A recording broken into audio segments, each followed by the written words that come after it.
When it comes to the rotations for the Brooklyn Nets, it obviously starts with the big three of Kevin Durant, James Harden, and Kyrie Irving. Even though they played to just a sample size of 202 minutes, in that sample, they went to an otherworldly 119.6 offensive rating and were just fine on the defensive end as well. If all three of those players are healthy and firing on all cylinders, that is firepower on the offensive end, the likes of which no other team in this league is able to match. Now, when we go beyond the big three and look at the rotations heading into the playoffs, there's a couple of questions. First, the health of Joe Harris, who had a little injury tweak down the stretch of the season, and then, of course, the role of the bigs. Blake Griffin established himself in that pseudo-5 role late in the season after coming over through the buyout market, and then you have Nicholas Claxton, a young player with the big defensive versatility and upside coming off the bench. A veteran like DeAndre Jordan, while relatively obscured from the rotations, will have significant minutes to play potentially when it comes to big matchups against the Milwaukee Bucks or the likes of a Joel Embiid and the Philadelphia 76ers, depending on when those teams meet later in the playoffs.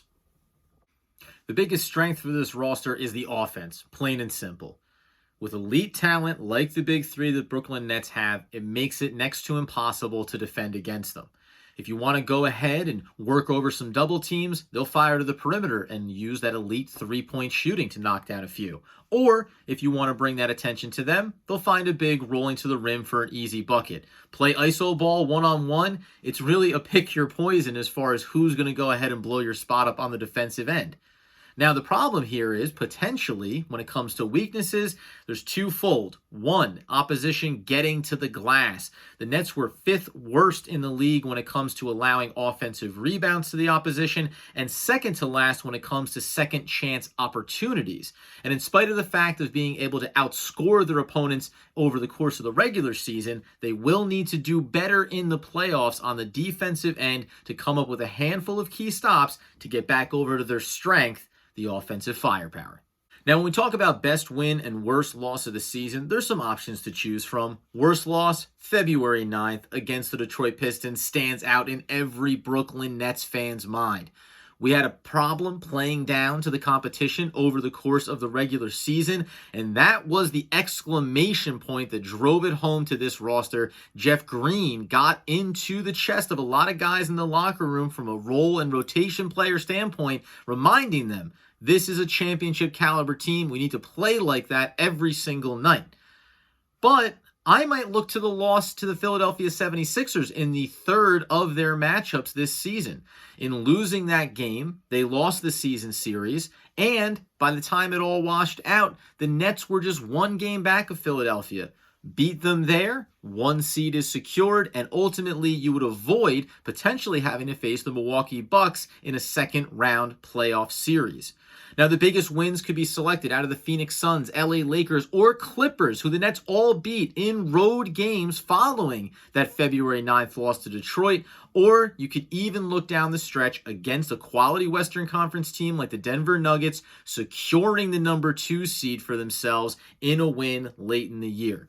No matter which way you slice it, there's a lot of games that the Nets learned a lot from before they head into the playoffs. Playoff stakes? Championship or bust, my friends.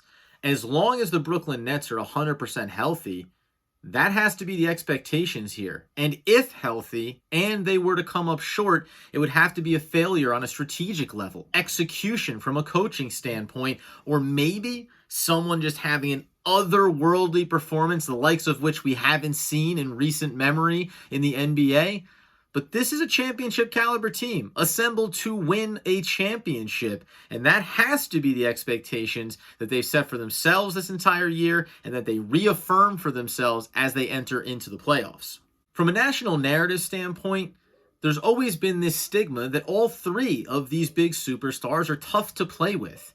And by the way, it's not unfounded. Kyrie Irving forcing his way out of Cleveland, only to then leave Boston high and dry after verbally committing in front of the fan base that he wanted to return.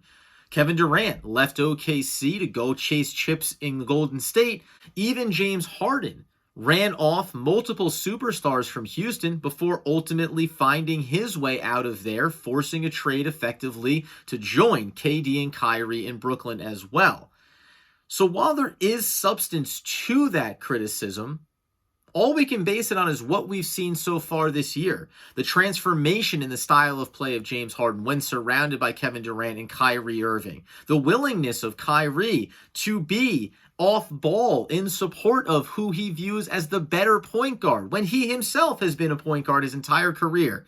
And Kevin Durant's ability to be almost a behind the scenes kind of player, not needing the accolades, attention, or amount of touches that you might think a superstar needs to still be effective and shooting at an elite level.